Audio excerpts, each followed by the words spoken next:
When I meet someone, one of my ones, I grab hold. And that grip has been met with varying reactions. Some have said I was too strong. The expectations within the handhold were, though unstated, not unnoticed, and not to be met. Selves are not hidden to me. Honesty never buried. Connection for me requires no explanation. The one thing that doesn't need to be written down. Something that, of course, we're doing this now. But humility is in understanding that my experience is not the experience. I am feeling something is different from something is happening. I see, I said, when some have let me know. This makes more sense to me, seems more honest to me than the other response I've received. That my grip has gone entirely unnoticed, or even more confounding, that it was assumed I was completely indifferent. Insides and outsides being so misread is a pathway to truth for me. Like a wormhole showing me an alternative reality where up is down and down is up. So this is how little I am. I have held my people for years and years without pausing to look up, and then, when I finally did so, seeing that they'd been so long gone by then that they were not even taking my calls anymore, I was and remain stunted by their absence. The humiliating realization that I didn't know that intimacy can never be assumed. What did you mean when we held each other in front of the fire at Lake of the Woods? When we became blood brothers? When we whispered our I love yous and spread our letters across the country, sending burnt CDs with themes of home? What did you mean? At 22, an employer lied to me in the name of business. This was the only earthquake I've ever actually noted. I've been on the West Coast now for 12 years and know, because of news reports in the hours that followed, that my body has experienced earthquakes, but my mind has never clocked one. When you grow up somewhere where the earth doesn't move, it takes more than it moving to shake you of your conviction that it doesn't. But that time an adult lied to me and then let me go. I felt the earth move that time. I realized that what most people are saying is a while, when their mouths shape forever. They've just got really good sound mixers. I'm sorry I hurt you. I said it. I knew it was over, that there was no convincing or undoing. That time, it meant letting someone not love me anymore, and they did it well. And watching how that changed the shape of my forever into just a wind tunnel. Air on the other side instead of a closed circuit. I met someone recently. I know I like him because I don't want anything from him. I am just so happy he exists. That I get to now look forward to meeting people like him. I had forgotten about looking forward. As my muscles atrophied and I got more sedentary, I could only imagine time travel. Impossible leaps my knees can't handle. I'd maybe even forgotten about new forevers, potential invites. I've lost loves and held on to others, but finding new ones gets fewer and fewer as the years go on. At one of my going away parties, one of the times I was leaving one of the cities I've left, a room full of loves as the band played songs they dedicated to me and my departure, and no one knew who should comfort me while I cried. No one knew who my person was. They didn't realize that the entire room was mine. They were my forever.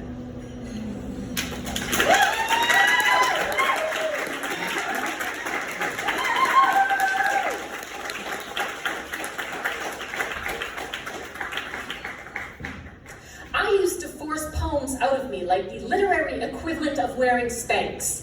My stomach will be flat, my stomach will be flat, my stomach will be flat, I'd squeeze. And still, if given the choice, I would force those who didn't want to hold my hand to hold it. Consent be damned when you're a child in heat, I say. My heart, if you want to call it that, hasn't grown up yet. But I keep trailing her behind me on all these damned long-distance hikes that she has no desire to be on, but y'all are so damn fond of out here. When I found her, she was sucking her thumb behind a dumpster I long stopped walking past outside the restaurant that Greg worked at. Oh, I'm here for you, I stumbled. Come along then. And even then, I couldn't for the life of me remember when I'd left her there. Speaking plainly, I was angry. I hated her. I thought she was dead weight and I couldn't look at her. Had she done anything wrong? No. But she was just so damn easy to hurt, and even I couldn't resist kicking the puppy. I'm sorry, but man up already. I know, I said it. I'm sorry again. Being a feminist was fun for a while, so there was that.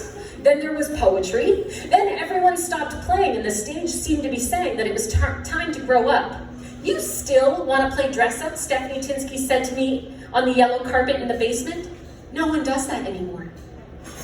So we watched TV. For the rest of the next 4 years until we stopped being friends. Watching is safer than playing, we learned that day. But back to me and my heart, if you want to call it that.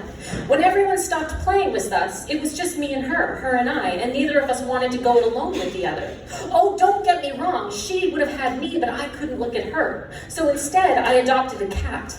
So there would be a third in the mix, someone I could talk to at the very least. And she was fierce and independent and wholly disinterested, so I made her my baby. I cooed her, and I cuddled her, and I contemplated making her her own Instagram account. Don't worry, I didn't. And she completely ignored me, and I felt safe. During that time, I avoided mirrors. I hid myself in attics and took myself for long walks alongside bodies of water that couldn't touch me back. And I guess, through it all, she was there. I wasn't really paying attention anymore. This is just an inventory, in case that wasn't clear. I lost people along the way because I didn't know how to not do that thing I always do, but she stuck around for whatever reason. I thought that thing I always did was why they were in those rooms, those cars, those seats in the first place. That thing, even if I couldn't name it, was why that boy called me at home from the movie theater that time. But it was like, they loved me for that thing, just not when I did that thing. And I still struggle with how I could have done that thing and kept them from leaving. Or not done that thing. They would have stayed, and then maybe she would have left on her own at that point. Her legs were strong enough by then. But I didn't. And they didn't. So she didn't. She stayed. I learned that things not being right isn't the end of the world. That not a single time things have been wrong did the world ever actually end. Even when I poked it, even when I tempted it and used reverse psychology badly and mocked it, even when I thought that genuinely it might be better if it all ended than not. But I learned to wait it out, to not stuck in my stomach, to take natural breaths. I super failed at picking suitors. It was like I thought I was only allowed one, and since I had walked away, I figured my time was up. So I killed it, and it nearly killed me. A male overseer, a father making arrangements might have helped. But I didn't have a dowry, so there wasn't much to offer. I was way far behind and seemingly too far gone to catch up. Those hikes were exhausting and only something I did to fit in when I moved to the West Coast after all. I never got them. But I bought the outfits. She didn't point it out.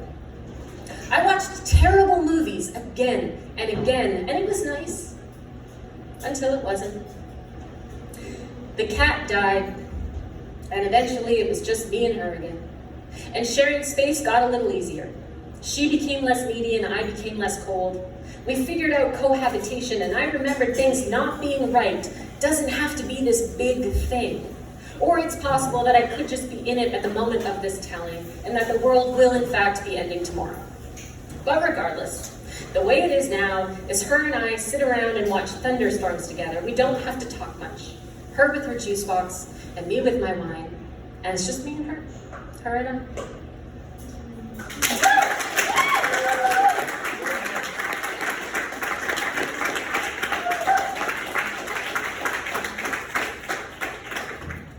I would like to take this moment to talk about Taylor Swift. Taylor Swift re-released songs that she wrote when she was 17. When I was figuring out poems for this night, I couldn't go beyond 30. Like, the lack of apology for her bad lyrics that she was like, buy this again, blows my fucking mind. And I find it so inspirational. But again, I can only go as far back as 30. And I'm 31.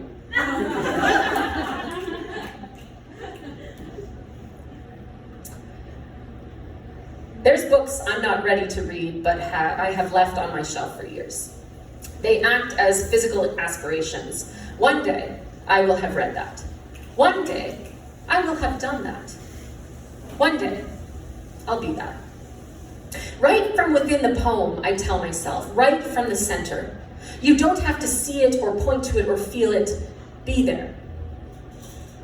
I want to live in my fear. It's the one embodiment that I haven't tried. If I didn't have a cat who destroys things, I would have hung window coverings long ago. Something that kept me hidden from the world. A consequence of being a certain degree of self-involved is thinking you're only ever the observer and never the observed. I am that girl. Or that woman. At a certain point, numbers just take over. There are so many things I buy thinking this, maybe this. And then I give garbage bags of myself away to free up space. I don't know what to do with once I have it. That is a consequence of tiny space living. Being a turtle trying a condo life. It would be easier if I didn't have to eat. Didn't have to cull between what is and isn't me. What's hunger and what's need. What's have to and what's running.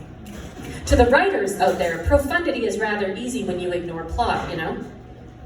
I'm scared I will stop existing when my mom dies. And I'm scared my dad will die in pieces in front of me. I don't want 35 to feel like the top of the mountain in regards to time. Not in terms of value, but in terms of momentum. I don't like having to ignore so much of what I'm being told in order to keep going. I don't like having to strike out on my own still, even now, in order to protect my mind when my energy is no longer what it was. I thought the effort was due to inexperience or youth. I didn't realize that it was actually the energy. What I thought was succumbing, that thing that happens to so many, is really just the waning of energy that was fueling the fight required to stay above the fray, the noise, the obvious, the bullshit. Damn. That's disappointing. Because I really am more tired and recovering less quickly, but the alternative is death, right? Or is that life? To grow out of being whatever. There are some that create because they have to, some that create because they're bored, and some, I suppose, that do it by accident. I create the same way I check the fridge every 10 minutes to see if there's anything in it now that wasn't in it 10 minutes ago. Insanity, doubt, hope, chaos, numbness, boredom, mechanics. Art should not be democratic. Art should alienate. Art should weed out. Art should not appeal to all tastes. Getting older is made so much harder by the uphill climb of culture. When I look at someone old, I remember, oh, you've already done this. It's me who's not there yet. Maybe that's the one thing I have been good at. I've never known how to write. I've never known how to love or argue or grow, but I've figured out how to feel in a way that could be touched.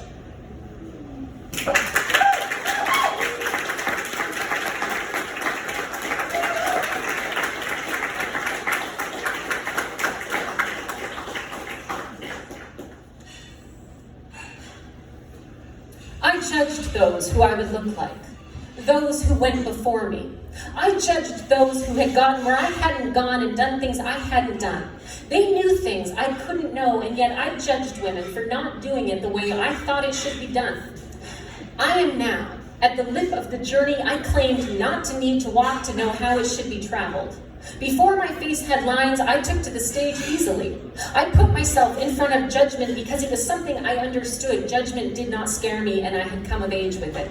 It was familiar, it made sense. The stage's light brought me decomposure. They burned away what could be burned away, and long after I'd taken to the stage did I begin to write. I was revealing my lost rooms and broken legs in real time.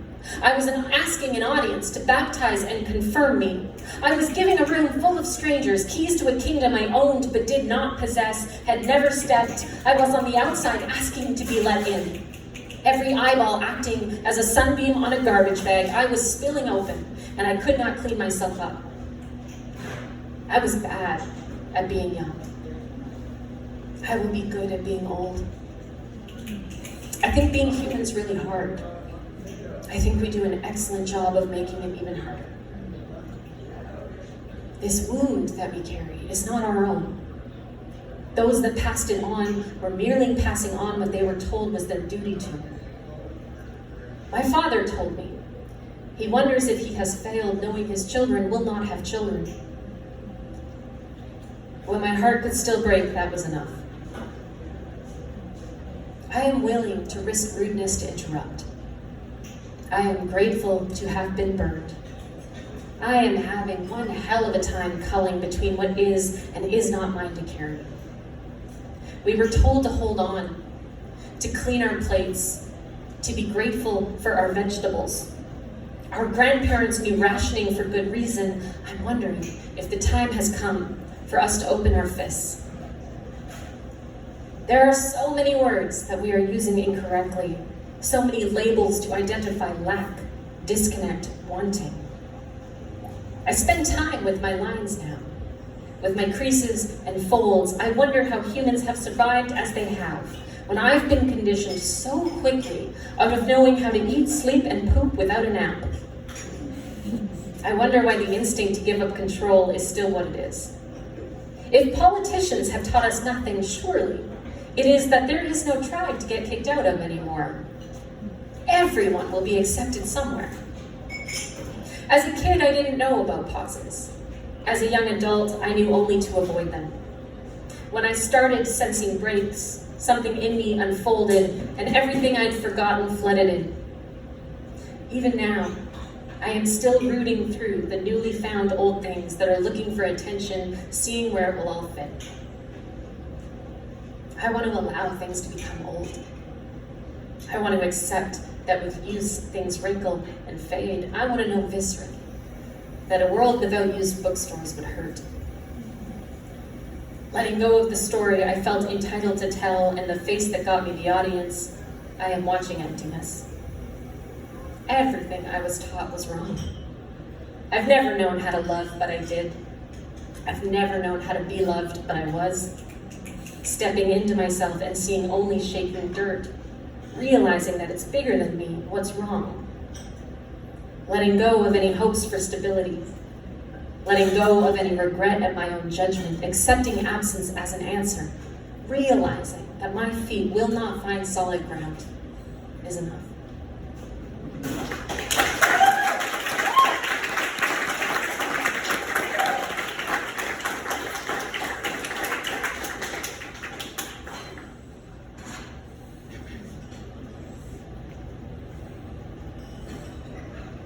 When the open mic ended, when the last poet from the open mic got off the stage, my friend Aaron looked at me and he's like, "You have to follow that?"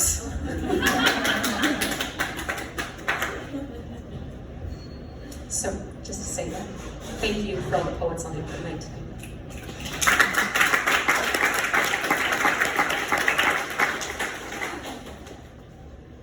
And I am overheating a little bit, but this jacket is the entire outfit, so just is what it is. I once fell in love with a man for the way he rubbed my back. It was only for a second, the rub, the love, and sometimes it feels like my body and that memory are two pieces of Velcro. Separating them doesn't so much hurt as it does jar me with the sound of ripping and breaking. I hope he still looks at those pictures of me. In 2019, I flew to Mexico alone after all my mountains had been climbed. I couldn't be sure, but I felt like a ghost. When people talked to me, I was surprised because mostly they didn't. And that is what I had expected. It was similar to the days that immediately followed. There was nothing I could point to. I had no way of knowing what I knew, and knew there was a greater than likely chance that I didn't know what I thought. I understand dragging a blade across a thigh to determine if one is real or not. In 2006, after a couple of months in a land where I didn't speak the language, I came back missing things. I'd stopped listening to my periphery, and it was a skill I had to relearn. People would get frustrated with me for this. Now, I spend 3 or 4 days in silence sometimes, and when I come out, the same thing happens. I have to relearn how to hear people again. It reminds me of the story I heard of an isolated people who weren't able to see images and photographs of their children because it didn't make sense to their brains to see their kids' faces on pieces of paper. Knowing a language is independent of being able to hear someone. I've heard.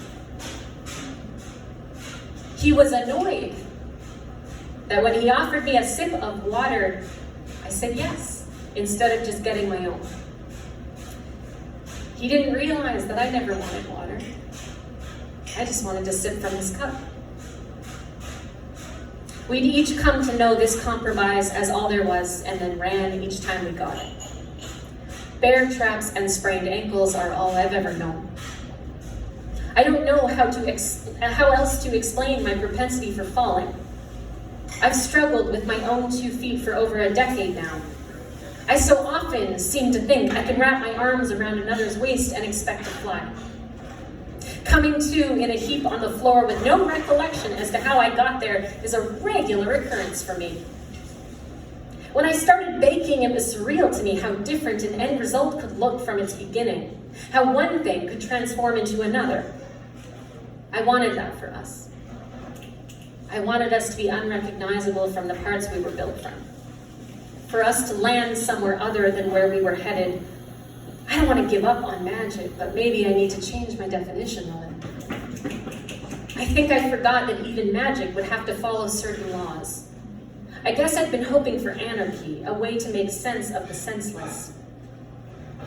It took me so long to realize that you can't define something by what it isn't. That's probably where I went wrong. Remember when we were little and would play pretend? We'd all choose new names for ourselves, Cindy, Jackie, Kelly. Remember when I stopped being able to do that and always wound up being Pam? It wasn't because I loved my name, but because I couldn't wrap my mind around being anything else. I'd like to get back to that.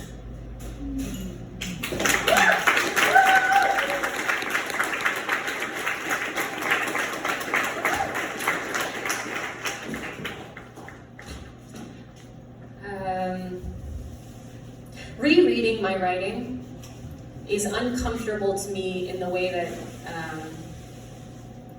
actors feel uncomfortable watching themselves on screen. And so planning for tonight, I was like, yeah, I mean, like, what should we do, Pam? Should we do the greatest hits? No, we're gonna do the B-sides. I have 3 books for sale. 3 copies of 1 book for sale. They're not great, but they are rare. And if you buy one, you get to say you own one.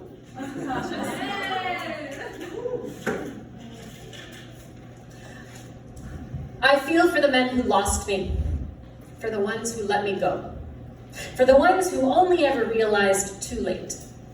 I feel even for the ones whose hands I forced and left no alternative. Even then, I do not envy. Even though no choice is often the place I'd like to be for the simple, for the cold, I understand their regret, their attempts at reason, their inability to make straight. Living with one's decisions is an interesting thing, meaning I understand why people drink, meaning I understand why they drink. In a world that prefers presentation to authenticity, time sometimes can't be given, settling disallowed, breadth too lofty. Imagine intimacy without the sink. Imagine knowing without the backbone. Imagine living with only the without. I would ask them if we spoke, how is it being you? Knowing what you know. What is that like on a daily basis? Because it can't be easy. Without spite, I say, I feel they've earned their beds and I envy them not for any comfort that they're lacking. The same beds we found so cold when we lay there together. I've not forgotten. I can't help but remember the loss, the absence, the worsening. It's funny in some ways, the delay that I always see coming. It's nearly a game I play now. I accept, I allow, I expect, and it comes. It's not a reward. It doesn't make me happy or righteous, but the knowledge, knowing is something. Knowing is somewhere to live. It's taken years for some, months for others, and some are still biding their time because unlike what that gentleman in the country club kitchen said to me all those years ago, I am not forgettable. Despite me not understanding nor caring to investigate, I can accept it as fact. I am not forgettable. And those I've shown myself to cannot pretend otherwise, unfortunately, for them. I'll say it isn't me, and it will sound like modesty, which it's not, but it is a tapping into, a grounding down, a connection to other. It's a life force, but it's not life itself, and the two are easily confused. That is what they see. That is what they realize. That is what they regret. They are like homing pigeons, returning to the last place they knew to be home, but they are mistaken, as memories so often are, blindly remembering it, looking something like my face. The truth was out there, and you let her go. I understand the not being ready to receive in the moment, but know this. When you can only want what is out of your reach, when you only reach for something when it's too far to hold, you are deceiving yourself. To sell war, sell beliefs, sell heroes, and then watch as no one comes home feeling like one. It's possible to predict that. Lying from a distance is easy. Wanting God, but sitting down and conversing, that is the hard part. I feel for the men who let me go.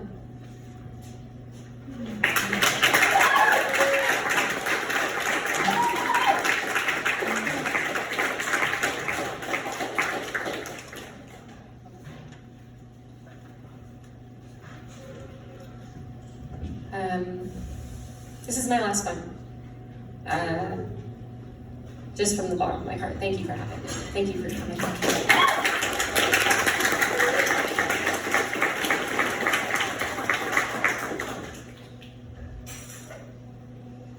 I have strived, skinned, starved, just barely survived. I've made others' expectations my own, lusting and longing before I was even grown. I've given power away and been shorted, spent far too much money in dollar stores, thought false hope was something worth folding for. I have been in the habit of gripping my hands so tightly, I thought the nails digging into my palms were real. Thought their imprints meant blessed or at the very least counted. I thought they were an answer I could point to. I've realized sometimes being pinned to anything is enough to feel like something, and I thought this something was worth dying for. I may have read that somewhere. I've broken my own heart, just to make space in a chest that others never belonged. Relinquished all of my words just because someone threatened to leave. Really believed that some relationships only have space for one voice. I've come up short, lying about heights so as not to take up too much space. I have tried to be small, and when that wasn't enough, to be smaller. I never wanted to be larger than life, never asked to be worth anyone's fight. I would have been fine going it alone even longer, I swear it. I really thought beautiful was something else. Somewhere else. Something that could be ticky-tack doors in order to avoid opening them. I wanted more than anything to be easy and small, anything to be less. And it was real fucking hard being left each time I failed to come up short. I've never known the meaning of enough until now. I am ready to be beautiful. To be capable of seeing beautiful. I put blinders on just to avoid me drawing attention to myself, not realizing that I could have just left for good all the rooms that had me feeling so bad. The pain I was in caused the confusion at my inability to fit as I felt I should. These standards we break ourselves on. These yardsticks no one is holding up to us except ourselves. When I stopped clicking links to track others' progress, I got a lot better at recognizing my own, and you know, average is pretty fucking fabulous. My gym shoes get a workout these days, and my yoga mat has me seeing God in every 10-foot ceiling. I didn't know I already was something all those years ago. I didn't know there was no getting there. I guess I forgot how good a body can actually feel. I don't regret any of my question marks. Sometimes you have to ask again and again and again. And now I press for time. Watching Sex and the City reruns and deleting old lovers' numbers from my phone, it sure can fill up a girl's weekend. But my laundry is clean, my patio is swept, and my hair is the healthiest it's been in years. It's not so hard living without the noise after you spend an afternoon or two in silence. And watching movies where women were kind to each other shouldn't have been the prescription, and yet for me that was all it took. Kind and enough. Because I guess at 38, I'm finally kind of enough. Thank you for having me.